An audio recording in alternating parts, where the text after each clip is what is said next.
अयोध्या में रामनवमी पर दोपहर 12 बजे से रामलला का सूर्य तिलक हुआ। प्राण प्रतिष्ठा के बाद रामलला का पहला सूर्य तिलक है। दोपहर 12 बजे अभिजीत मुहूर्त में रामलला का 3 मिनट तक सूर्य तिलक किया गया। सूर्य तिलक के लिए एक खास तरह की तकनीक का प्रयोग किया गया। सबसे पहले मंदिर के पहले हिस्से पर लगे दर्पण पर सूर्य की रोशनी पड़ने लगी और फिर यहाँ से रोशनी परिवर्तित होकर पीतल के पाइप में रोशनी ने प्रवेश किया। इस पीतल की पाइप में लगे दूसरे दर्पण के सीधे रोशनी टकराकर 90 डिग्री में बदल गई।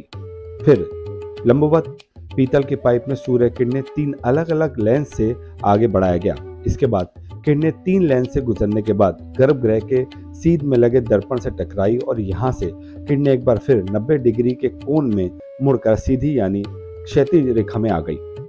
इसके बाद किरणें सीधे रामलला के मस्तक पर टकराकर सूर्य तिलक किया गया। रामनवमी के दिन दोपहर के समय सूर्य की किरणें रामलला के मस्तिष्क पर पड़ी और शीशे और लेंस से जुड़े एक तंत्र की वजह से रामलला का सूर्य तिलक संभव हो सका।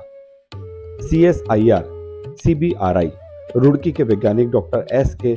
पणिग्रही ने कहा कि सूर्य तिलक का मूल उद्देश्य रामनवमी के दिन केवल राम की मूर्ति को तिलक लगाया गया। उन्होंने कहा कि एक प्रक्रिया के जरिए उनके मस्तिष्क तक सूर्य की रोशनी लाई गई। सूर्य की किरण मंदिर के तीसरे तल पर लगे पहले शीशे पर पड़ी। यहाँ से किरण पलटकर पीतल की पाइप में गई। पीतल के पाइप में लगे दूसरे शीशे से टकराकर 90 डिग्री पर दोबारा परिवर्तित हो गई। इसके बाद पीतल की पाइप से जाते हुए रोशनी 3 अलग अलग लेंस से होकर गुजरी और फिर लंबे पाइप के गर्भगृह वाले सिरे पर लगे शीशे से ये रोशनी टकराई। गर्भगृह में लगे शीशे से टकराने के बाद रोशनी ने सीधे रामलला के मस्तिष्क पर 75 मिलीमीटर का गोलाकार तिलक लगाया।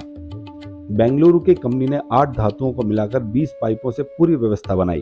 कंपनी ने 1 करोड़ 20 लाख रुपए का ये सिस्टम मंदिर को दान दिया है।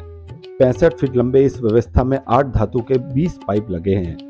प्रत्येक पाइप की लंबाई 1 मीटर है। इन पाइपों को पहली मंजिल की छत से जोड़कर मंदिर के अंदर लाया गया। रामलला के माथे पर गर्म किरणों को पड़ने से रोकने के लिए फिल्टर का इस्तेमाल किया गया है। दर्पण और लेंस से जुड़े एक विस्तृत तंत्र द्वारा रामलला का सूर्य तिलक संभव हो सका। वैज्ञानिक और औद्योगिक अनुसंधान परिषद CBRI रुड़की के वैज्ञानिक डॉक्टर S.K. पणिग्रही ने बताया कि सूर्य तिलक परियोजना का मूल उद्देश्य रामनवमी के दिन श्री राम की मूर्ति के मस्तक पर एक तिलक लगाना है। परियोजना के तहत श्री रामनवमी के दिन दोपहर के समय भगवान राम के मस्तक पर सूर्य की रोशनी लाई गई। CBRI रुड़की के वैज्ञानिक डॉक्टर S.K. पणिग्रही ने बताया कि सूर्य तिलक परियोजना के तहत हर साल चैत्र माह में श्री रामनवमी पर दोपहर 12 बजे से भगवान राम के मस्तक पर सूर्य की रोशनी से तिलक किया गया। CSIR केंद्रीय भवन अनुसंधान संस्थान रुड़की की टीम ने भारतीय खगोल भौतिकी के संस्थान बेंगलुरु के परामर्श से मंदिर की तीसरी मंजिल से गर्भगृह तक सूर्य के प्रकाश को बचाने के लिए एक तंत्र विकसित किया।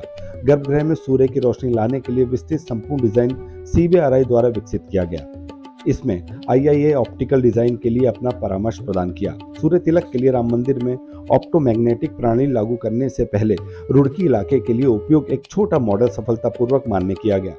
पणिग्रही ने बताया, ऑप्टोमैकेनिकल सिस्टम में 4 दर्पण और 4 लेंस होते हैं जो झुकाव तंत्र और पाइपिंग सिस्टम के अंदर फिट होते हैं। उन्होंने कहा, दर्पण और लेंस के माध्यम से सूर्य की किरणों को गर्भगृह की ओर मोड़ने के लिए झुकाव तंत्र के लिए अपर्चर के साथ पूरा कवर शीर्ष मंजिल तक रखा गया।